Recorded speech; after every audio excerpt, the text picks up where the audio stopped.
Y hoy día yo quiero traer una enseñanza que tiene que ver justamente no solamente con el bautismo, sino tiene que ver con la gran comisión. Y bueno, lo he titulado enseñándoles a que guarden todas las cosas que os he mandado. Y vamos a leer esa palabra que es tan preciosa y es tan rica, que está en Mateo 28, verso del 16 al 20. Amén. Si lo tiene ahí, usted lo puede tener también en la pantalla, lo tiene ahí en su Biblia mejor para poder analizarlo juntos. Señor, ponemos esta palabra delante de tu presencia, Señor, sabiendo que es tu palabra y sabemos que ella va a cumplir exactamente el plan para el cual tú la has enviado. Se va a cumplir todo perfectamente. Oramos para que así sea, Señor. Oramos para que los corazones se abran, el entendimiento también sea abierto en cada uno de nosotros y podamos ver, Señor, tu deseo, tus planes, lo que tú tienes para cada uno de nosotros, Padre. Gracias en el nombre precioso de Cristo Jesús. Amén y amén. Mateo 28, 16 dice, pero los 11 discípulos, estamos hablando de que Jesús ya resucitó de los muertos. Amén. ¿Cuántos saben que Él resucitó? ¿Para qué resucitó? Para demostrarnos que nosotros también vamos a resucitar con Él. Amén. Él resucitó, pero los 11 discípulos se fueron a Galilea, al monte donde Jesús, dice, les había ordenado. ¿Estamos de acuerdo? Y cuando le vieron, dice, le adoraron. Pero algunos dudaban, ¿verdad? Algunos dudaban.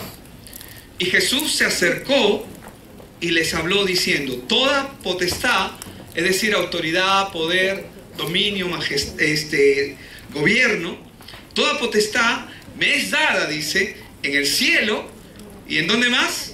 Y en la tierra. Recuerden que el hombre, la autoridad sobre la tierra, no es que Dios la perdió, sino que Dios la delegó al hombre y el hombre perdió esa autoridad que tenía sobre la tierra. Porque hay un inquilino precario en este mundo. Un inquilino precario es un inquilino que está a punto de ser desalojado. Satanás está a punto de ser desalojado pero Dios ya hizo la obra que tenía que hacer. Entonces dice, toda potestad me es dada en el cielo y en la tierra. Por tanto, dice, id y haced discípulos a todas las naciones, bautizándolos en el nombre del Padre y del Hijo y del Espíritu Santo, dice, enseñándoles que guarden todas las cosas que os he mandado, y he aquí, yo estoy con vosotros todos los días, ¿hasta cuándo? Hasta el fin del mundo. Amén. Todos los días. El fin del mundo, o el fin de los siglos, o el fin de esta era. Pero hace aproximadamente 2000 años, hermanos, ocurrió algo que transformó al mundo. Y nosotros ya lo hemos compartido, porque es parte del Evangelio, es el Evangelio puro, es el Evangelio que nosotros necesitamos escuchar. Hace 2000 años ocurrió algo que transformó el mundo. Algo que no había ocurrido nunca. Porque por muchos años las Escrituras se leían semana a semana, cuando los judíos se destinaban su tiempo para el Shabbat, que era el sábado, que era el tiempo que ellos dedicaban, que empezaba un viernes en la noche y terminaba al día siguiente a la misma hora, o viernes en la tarde. Ellos lo que hacían era leer las Escrituras, pero hermanos, las Escrituras estaban, pero no estaban reveladas, no estaban abiertas, no había poder, porque no había alguien digno que tuviese el poder de abrir esa palabra. Así que un día el Señor Jesucristo, cuando Dios lo llama al ministerio, Él inicia su ministerio con Isaías 61, ¿verdad? Y Él lee, pero vamos a verlo en el libro de Lucas, y ese verso no lo tienes, Joe, pero vamos a ir a Lucas 4:17, amén. Esto es muy importante, hermanos, porque Jesús es el único digno, amén. Y Él es el que abrió las puertas que estaban cerradas. Él es el que desató aquello que aún estaba oculto. Yo sé que ustedes ya llegaron ahí, ¿verdad? déjenme a mí un ratito llegar aquí, porque es Lucas 4:17. ¿Cuántos me están acompañando en esta lectura? Amén. Sí, yo lo quiero tener aquí en mi Biblia también, gracias. Y dice, ¿no? Y se le dio el libro del profeta Isaías.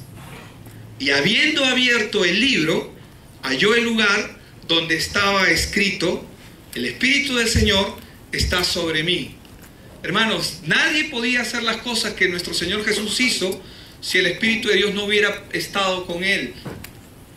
Y dice: el Espíritu del Señor está sobre mí por cuanto me ha ungido, dice, para dar buenas nuevas a los pobres, me ha enviado a sanar a los quebrantados de corazón, a pregonar libertad a los cautivos y vista a los ciegos, a poner en libertad a los oprimidos, a predicar el año agradable del Señor. Y enrollando el libro, lo dio al ministro y se sentó. Y cuando él cerró el libro, todos los ojos de todos los que estaban ahí estaban mirándolo. Estaban expectantes. ¿Qué va a hacer? Hermanos, él lo que hizo fue desatar algo sobrenatural. Él abrió el cielo. En ese momento, el cielo se conectó con la tierra. Porque Él es el reino de los cielos. Cristo es el reino de los cielos, andante, caminante, aquí en la tierra. Pero en ese momento hubo un cataclismo espiritual. Hubo algo extraordinario en el mundo espiritual.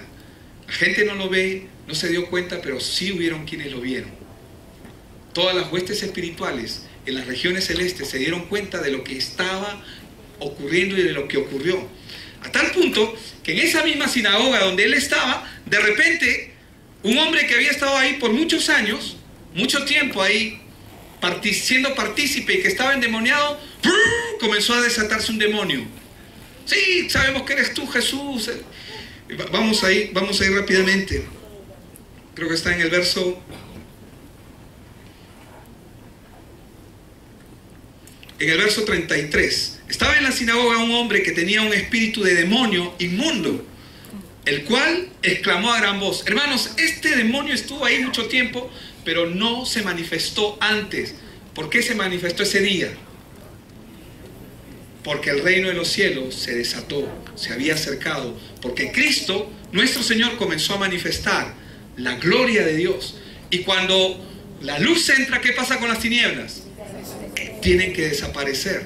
Entonces la luz estorbaba a estos demonios, o a este demonio, ¿no? Dice, estaba en la sinagoga un hombre que tenía un espíritu de demonio inmundo, el cual exclamó a gran voz diciendo: déjanos, ¿qué tienes con nosotros, Jesús Nazareno? ¿Has venido para destruirnos? Yo te conozco quién eres, el Santo de Dios. Siempre, ¿no? Los demonios haciendo escándalo, tratando de llamar la atención hacia ellos. Y Jesús le reprendió diciendo: cállate. Diga conmigo: cállate. Entonces, cállate. Amén. Cállate. Jesús le dijo: cállate y sal de él. ¿Y qué tenía que ocurrir? Lo que Jesús dijo. Tenía que ocurrir simplemente lo que Jesús dijo, porque Él es el reino de Dios. Hermanos, mucha gente había leído esta palabra, pero nadie tenía el poder ni la autoridad para desatar el poder de esa palabra. Entonces el demonio, derribándole en medio de ellos, salió de él y no le hizo daño alguno. 36. Y estaban todos maravillados y hablaban unos a otros diciendo: ¿qué palabra es esta? ¿Qué palabra es esta? A ver, dime, ¿qué palabra es? Es palabra de Dios. Amén. Es el reino de Dios. ¿Qué palabra es esta? Le dice.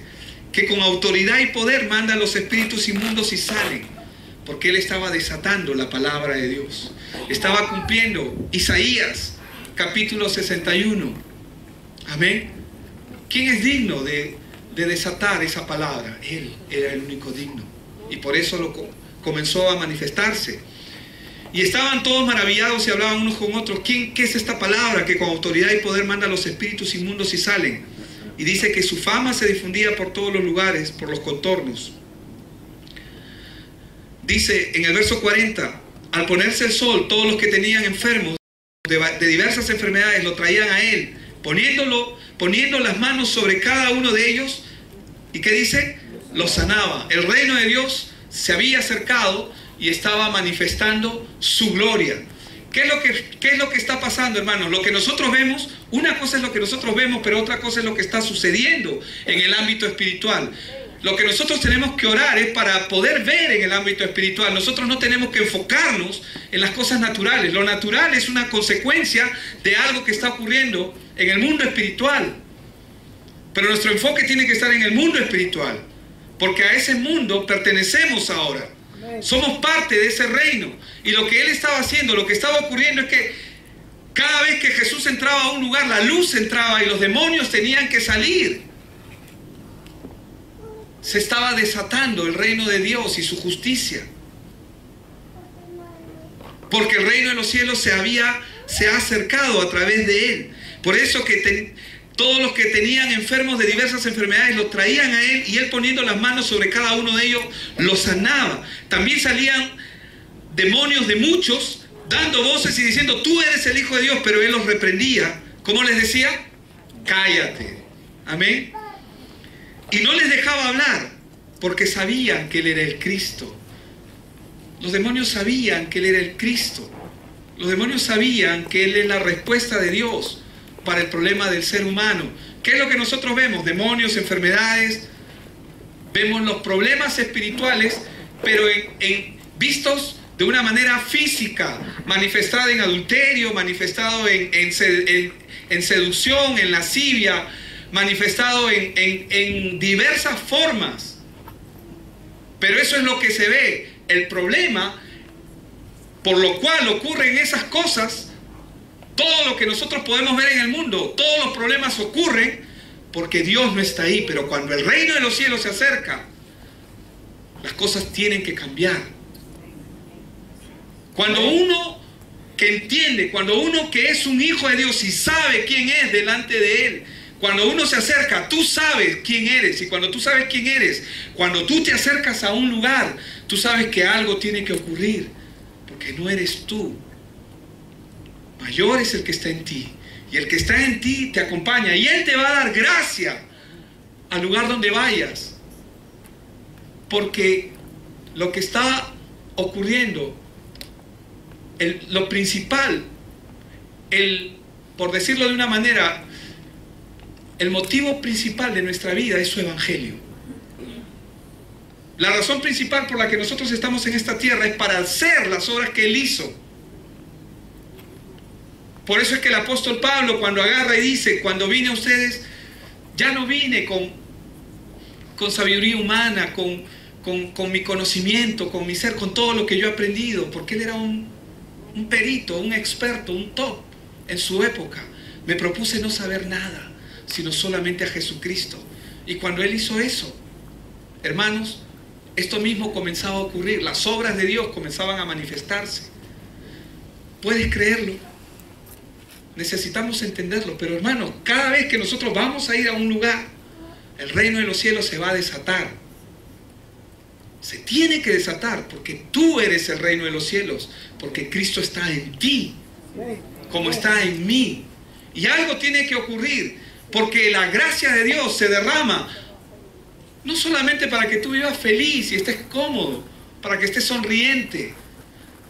Se va a derramar por amor a muchos que necesitan también conocer este evangelio, y están expectantes, están esperando que, así como la tierra gime para que los hijos de Dios se manifiesten.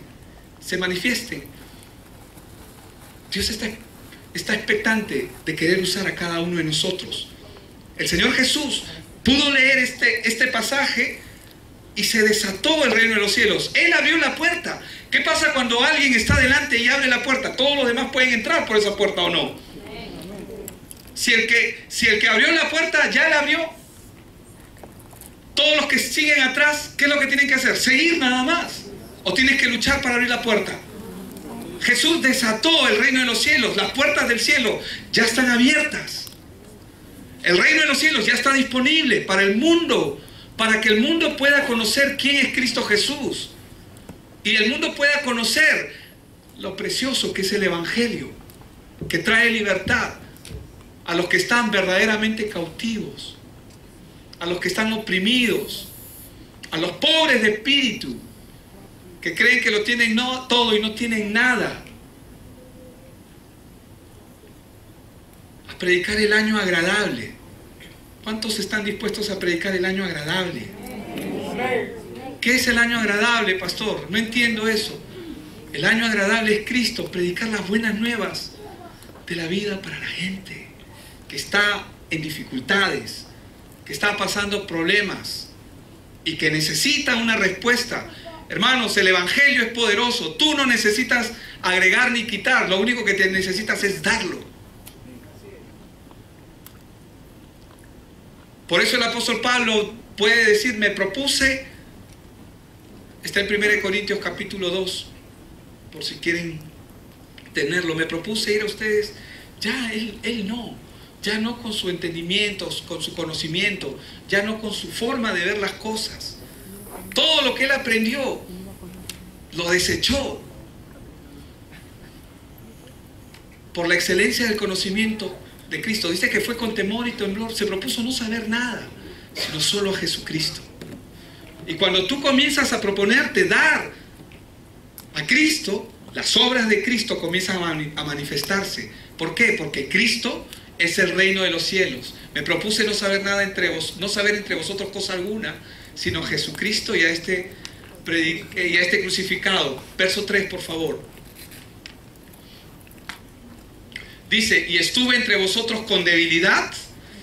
Es decir, hermano, Pablo, siendo quien era, no se consideró mejor que nadie. Amén. Es una actitud del corazón. Con debilidad y mucho temor y temblor. Él tenía claro, y nosotros tenemos que tener claro, de considerar a los demás como mejores que a nosotros mismos. Amén. Verso, amén, 4 y 5. Y ni mi palabra ni mi predicación fue con palabras persuasivas de humana sabiduría. Ya él ya había fracasado cuando él lo hizo en el areópago. Sino con demostración del Espíritu y de poder, para que vuestra fe no esté fundada ¿en qué? En sabiduría de los hombres. Hermanos, nuestra fe no puede estar fundada en sabiduría de hombres, en conocimiento humano. Tiene que estar fundada ¿en qué? En el poder de Dios. ¿Y cuál es el poder de Dios? Lo que se desató en Isaías 61, cuando Jesucristo nuestro Señor leyó Isaías, se desató el reino de los cielos. Ese reino fue desatado y Él es el primero que abrió la puerta, y ahora tú y yo debemos seguir caminando por esa puerta.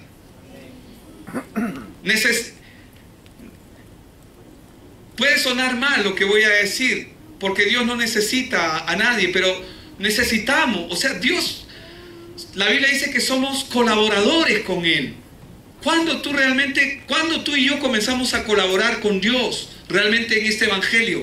Cuando comenzamos a entender nuestra posición y quiénes somos en Cristo Jesús, que estamos en esta tierra para dar las buenas nuevas en el lugar donde estamos, colegio, universidad, en el trabajo, en todas partes. Nuestra palabra tiene que ser sazonada, como dice en Colosenses 4, que debemos procurar hacer las cosas entendiendo lo que vamos a hacer, entendiendo que la gente que yo me voy a cruzar en mi camino es gente que necesita el evangelio, y que inicialmente, escúcheme bien, inicialmente no van a ver el evangelio, pero te van a ver a ti. ¿Sabes por qué? Porque tú eres una hermosa obra de arte que la gente admira. ¿Qué hacen con las obras de arte? Cuando nosotros vemos, estaba viendo un documental sobre la Capilla Sixtina, que allá en Roma. ¿Y qué hace la gente con el arte? Aprecia el arte, valora el arte, comienza a explorar el arte, comienza a buscarla. Hasta la gente que no conoce de arte, cuando les hablan y comienzan a ver, tú eres una obra de arte. Si tu vida está redimida en Cristo Jesús, te conviertes en una obra de arte, pero tú tienes que saber que Dios de ti quiere hacer una obra de arte. ¿Para qué? Para lucirte. Qué chévere soy, qué bonito soy. Para eso. Ay, qué bonito, el pastor siempre sonríe. Para eso. No, hermano, porque Dios quiere que admiremos que la gente cuando admire a nosotros puedan ver al autor de esa obra. Amén. Tú admiras la obra de arte, tú puedes ver las pinturas, las esculturas, pero ¿sabes qué? Tú dices, wow, qué tremendo artista. Claro, aprecias la obra, pero admiras al autor de la obra. ¿Me dejo entender? Amén. Y todos hemos sido llamados. Todos hemos sido llamados a ser consecuentes con esa obra de arte. Cuando el Señor Jesús estaba leyendo el libro de Isaías, lo que Él estaba haciendo, Él estaba desatando el reino de los cielos. Y no lo estaba haciendo solamente porque quería ayudar a las personas de ese momento. Él estaba pensando en ti y en mí. Un día lo estará haciendo Billy, un día lo estará haciendo Cristian, un día lo estará haciendo Jorge, un día lo estará haciendo Orlando, un día lo estará haciendo cada uno de los que estamos aquí.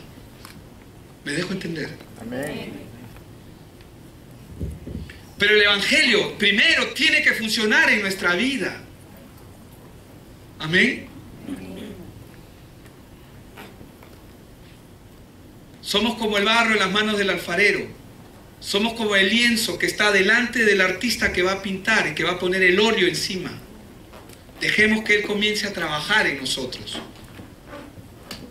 Entonces, cada persona que se encontraba con Jesucristo, ¿qué ocurría? Los demonios salían, eran sanados. ¿Por qué? Porque Él es el reino de los cielos. Y Él tenía el poder para hacerlo porque el Espíritu Santo estaba con Él.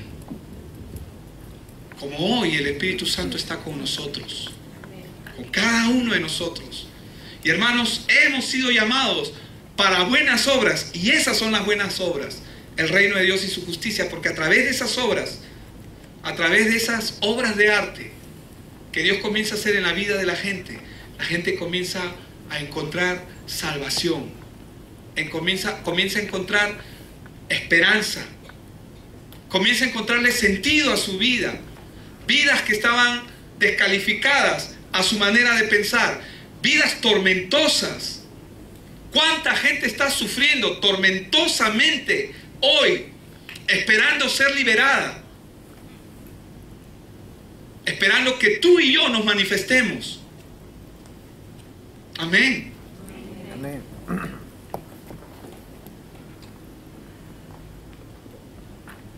Volvemos al texto, Joel. Eso fue lo que ocurrió en el mundo hace 2000 años. Esa fue la transformación. El reino de los cielos se acercó. ¿Y qué pasó? Se quedó. El reino de los cielos se acercó. ¿Y qué ocurrió? Se quedó. Se quedó aquí en la tierra. No fue exclusividad de nuestro Señor Jesús. Se quedó acá porque Él nos ha delegado a cada uno de nosotros. ¿Realmente hemos comprendido la labor de Cristo en nuestra vida? ¿Realmente estamos apreciando y estamos valorando quién es Él? Lo que Él es, lo que Él representa. ¿Estamos disfrutando de todas las bendiciones que han llegado a nuestra vida al aceptar a Cristo como el Señor y el Salvador de nuestras vidas? Vamos a verlo. Porque hermanos, ellos eran discípulos y tú y yo también lo somos.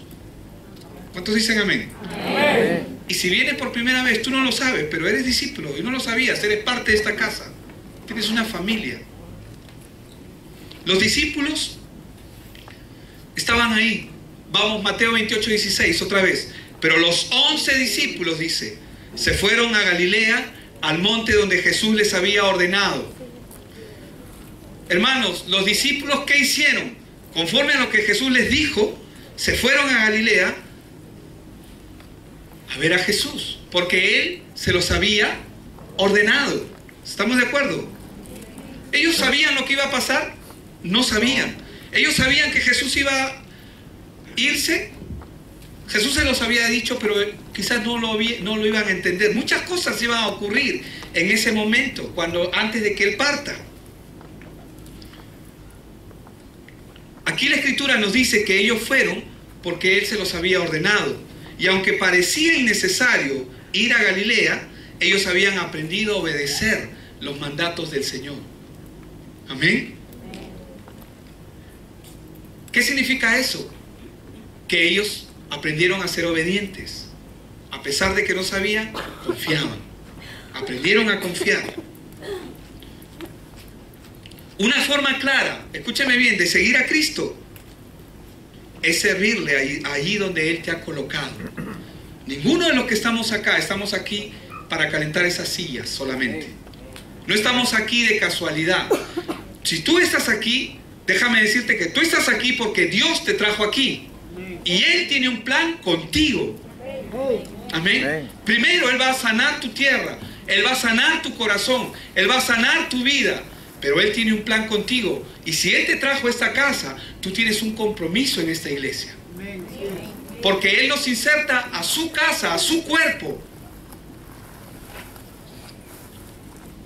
Donde Cristo es la cabeza y el cuerpo es la iglesia. Una forma clara de seguir a Cristo es servirle allí donde Él nos ha colocado. Ese es el lugar que el Señor les señaló. En el caso de ellos fue el monte de Galilea, que era un lugar público. No lo hizo. No dijo, vamos a ir a la casa de fulano, de mengano. No. Fue en un lugar alto donde todos lo pudieran ver. Él tenía un plan. Amén. ¿Cuántos saben que el Señor Jesús no hizo nada sin saber lo que iba a hacer?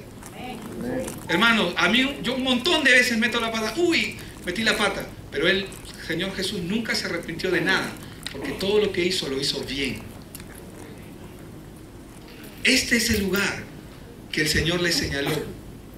Por lo tanto, esta iba a ser una reunión con sus discípulos, abierta. ¿Saben por qué? Porque el mundo está esperando. Y ellos necesitaban estar ahí. Ellos necesitaban estar en ese lugar donde Jesús los llamó.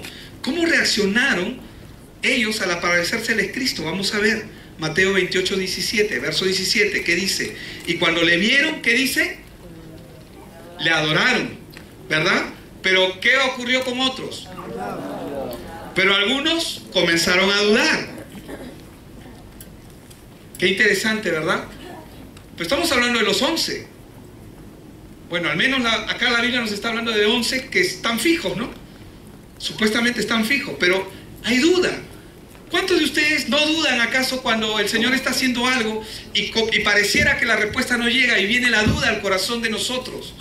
Como que nada va a pasar, nada va a ocurrir. No te dejes engañar. Si Él te ha dicho que así va a ser, así va a ser. Pero asegúrate, de lo que tienes que asegurarte es que estás en el camino y en el lugar correcto. De eso tienes que asegurarte. Amén.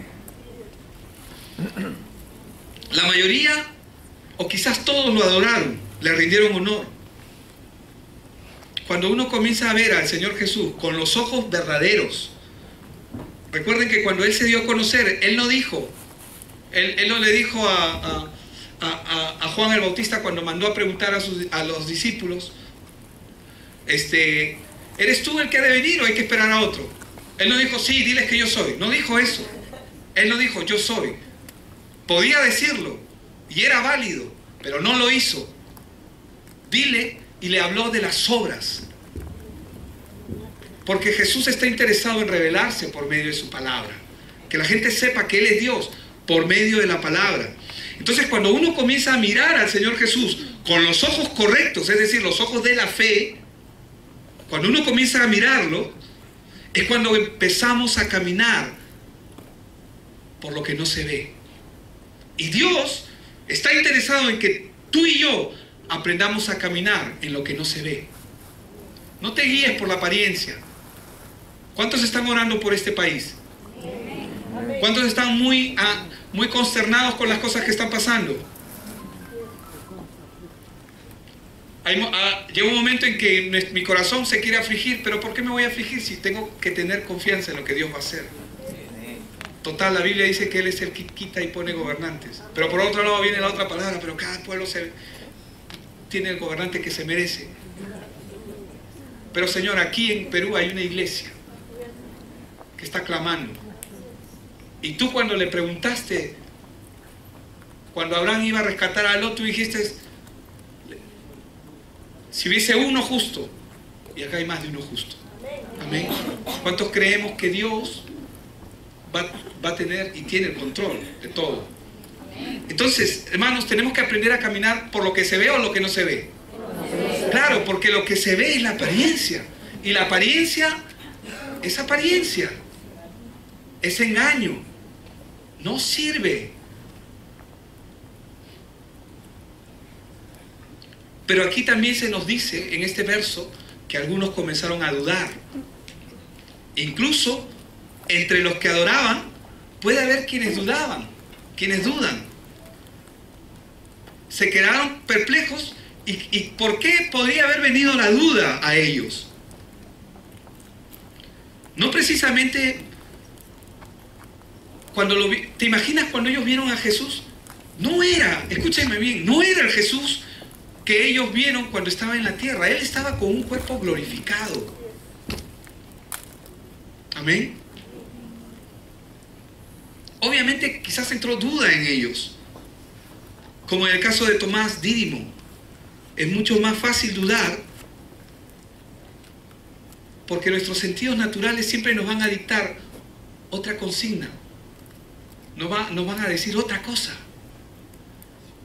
Cuando un piloto está navegando, un piloto de avión está volando, está navegando por los aires, él no puede guiarse por lo que ve. Él tiene que confiar en sus instrumentos. Sus instrumentos son los que determinan dónde está él. Amén. De la misma manera, nosotros tenemos que aprender a guiarnos por fe. Eso es aprender a caminar por fe. Dídimo también, Tomás, llamado Dídimo, también él dudó. Lo vemos rápidamente, Juan 20, del 25 al 28. Le dijeron pues los otros discípulos al Señor hemos visto. Él les dijo, bueno, no dijo ese lo he agregado yo, perdón, lo voy a quitar. Si no viere en sus manos la señal de los clavos, y metiere mi dedo en el lugar de los clavos, y metiere mi mano en su costado, donde recibió la lanza Jesús, no creeré. ¿Por qué? ¿Por qué se estaba guiando? Por vista, por lo que se ve. 8 días después estaban otra vez sus discípulos dentro y con ellos Tomás. Llegó Jesús, estando las puertas cerradas, y se puso en medio y le dijo, paz a vosotros. Luego dijo a Tomás, pon aquí tu dedo y mira mis manos, y acerca tu mano y métela en mi costado. No seas incrédulo, sino creyente. Amén. Dile al que está a tu lado, no seas incrédulo. Aprende a caminar por lo que no se ve. Tenemos que aprender a caminar. Yo también estoy aprendiendo a caminar por lo que no se ve. Amén. Cada uno de los que estamos acá. Entonces Tomás respondió y le dijo, Señor mío y Dios mío. Veamos cómo es que el Señor Jesús reacciona o responde a esta situación que Él está viendo con sus discípulos. Vamos a Mateo 28, verso 18. Y vamos a leerlo rápidamente hasta el 20. Y Jesús se acercó y les habló diciendo, toda potestad, es decir, poder, autoridad, gobierno, me es dada ¿en dónde? En el cielo, donde ya estuvo siempre, y en la tierra, que fue lo que el hombre perdió. Por lo tanto, id y haced discípulos a todas las naciones, bautizándolos en el nombre del Padre y del Hijo y del Espíritu Santo, enseñándoles que guarden todas las cosas que os he mandado. Y aquí, yo estoy con vosotros todos los días. ¿Hasta cuándo? Pero, hermanos, vamos a verlo eso con mayor detalle un poquito más adelante, pero lo importante que nosotros tenemos que ver en este verso es que el Señor Jesús no mantuvo una distancia con sus discípulos. Cuando Él estaba allí, cuando Él se acercó. ¿Para qué se acercó? Porque habían los que dudaban. Hemos visto que cuando le vieron, le adoraron, pero algunos dudaban, ¿verdad? Le adoraron, pero algunos dudaban, ¿será Él? ¿No será Él? ¿Y qué hizo Él? Se acercó a ellos. El Señor no mantiene una distancia con nosotros. Hermano, cuando viene la duda a tu corazón, si tú clamas, esa duda va a salir y el reino de los cielos se va a acercar. Cristo, vas a poder ver claramente. ¿Para qué se acercó el Señor Jesús? Para que ellos vean claramente. Conóceme, tócame. ¿Me entiendes? ¿Me dejo entender? Él se acercó. ¿Para qué se acercó? Para que ellos lo vieran. para que ellos estén seguros. ¿Para qué se acercó el Señor Jesús? A ellos. Está claro ahí. Se acercó para que toda duda sea borrada de sus corazones. Porque la iglesia que va a levantar tiene que ser una iglesia de poder. Una iglesia que entiende el Evangelio, que sabe que Cristo está contigo. Entonces, Él se acercó y les habló. Esto es muy importante porque Él no mantuvo distancia, sino que se acercó a ellos y les dio las pruebas convincentes de su resurrección. Así se disipó toda duda. Lo otro es que les habló de manera familiar, como habla un amigo con otros amigos. Amén. En su palabra dice que Él ya no nos llamará siervos, sino nos llamará amigos. Hermanos, para poder cumplir con esa comisión, nosotros debemos observar algunas cosas. Primero, cuando Él dice, el Señor agarra y dice, toda potestad me es dada en el cielo y en la tierra. ¿Qué está diciendo? Él está afirmando su dominio. Diga conmigo, dominio. Lo que el Señor está haciendo, Él está afirmando y diciendo, yo soy. Su dominio universal. Cuando Él cumplió el plan y el propósito que Dios le dio. Él recuperó todo. El dominio en los cielos, el dominio en la tierra, y obviamente la tierra incluye las aguas y debajo de las aguas. Todo. Amén. Él está afirmando. Cuando Él está diciendo toda potestad me es dada, Él está afirmando su dominio.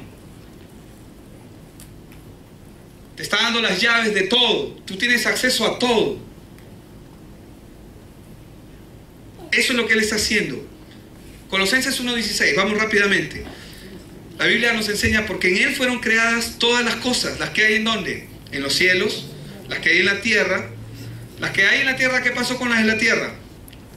Se fueron entregadas a Adán, y Adán se las entregó al príncipe de este mundo, que es un inquilino precario que ya se tiene que ir, le queda poco tiempo.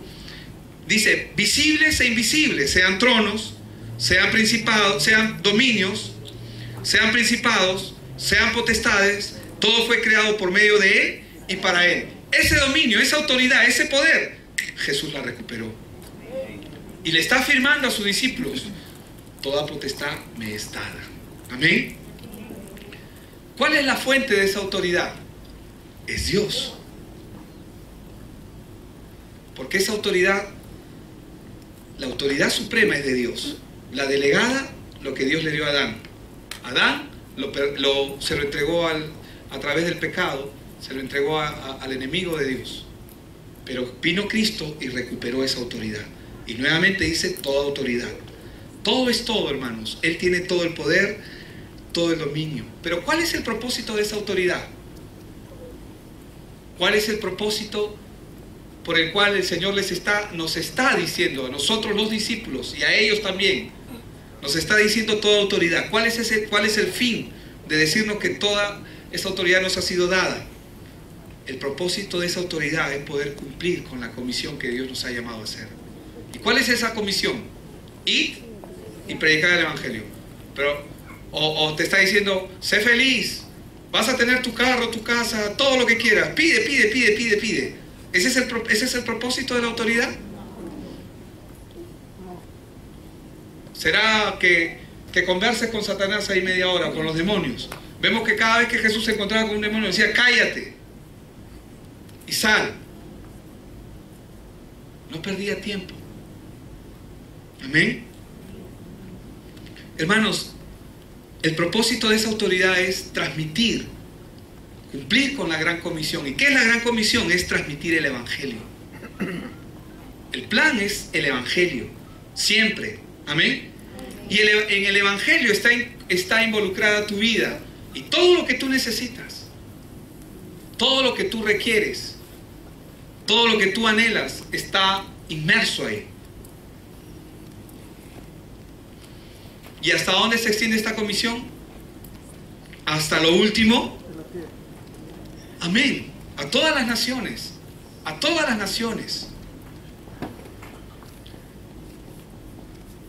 Porque, hermanos, inicialmente la salvación era para los judíos.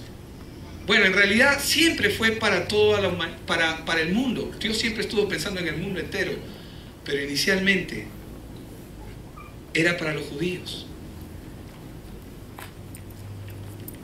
Por eso es que hay una ocasión donde Jesús le manda a los discípulos a que vayan y anuncien acerca de él, pero les dice: no entren a la casa de los gentiles, y también les dice: no vayan a los samaritanos. ¿Por qué? Porque era para los judíos. Pero acá les está diciendo: vayan a todas las naciones. No vayan solamente a Israel o a los hijos de Israel, vayan a todas las naciones. Amén. Esto me hace acordar mucho la viuda de Sarepta, cuando Elías va. Ella era de Sarepta de Sidón, que era un lugar que estaba pagano, que estaba gobernado por Jezabel. Bueno, en realidad era quien tenía el dominio, y cuando Jesús menciona, dice que Elías pudo ir. Muchas viudas habían en Israel, pero a ninguna de ellas fue enviada. Elías fue enviado ahí donde la gente no le conocía, no sabía, la gente sin pacto, figura de nosotros. Entonces, hermanos, ¿y cuál es el principal objetivo de esta comisión? Ya sabemos que tenemos que transmitir el Evangelio. El principal objetivo es ir y hacer, ¿qué cosa? ¿Discípulos de quién? Míos. ¿De Cristian? ¿De Ángel? ¿De quién? De Cristo. Nosotros tenemos que aprender a hacer a la gente discípulos de Cristo. Amén.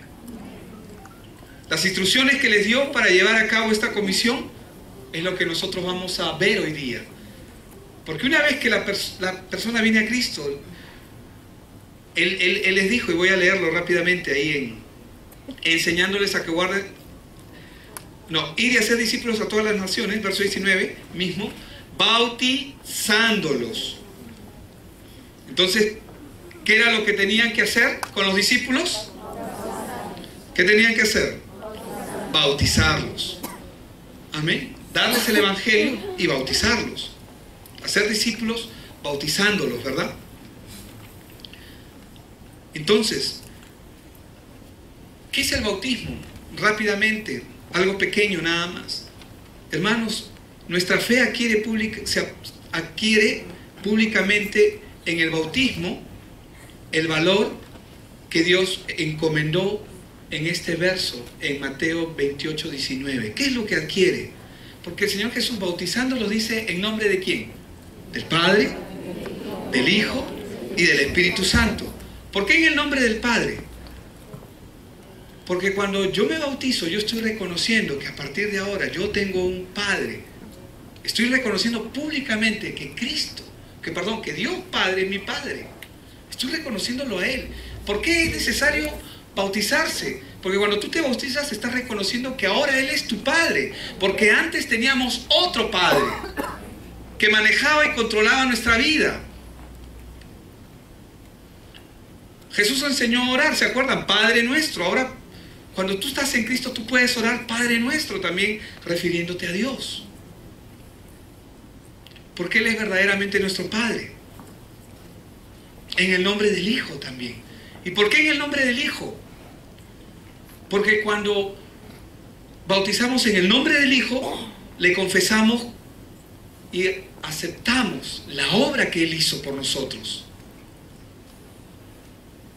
Aceptamos que Él vino a rescatarnos. Él es el rescate por mi vida.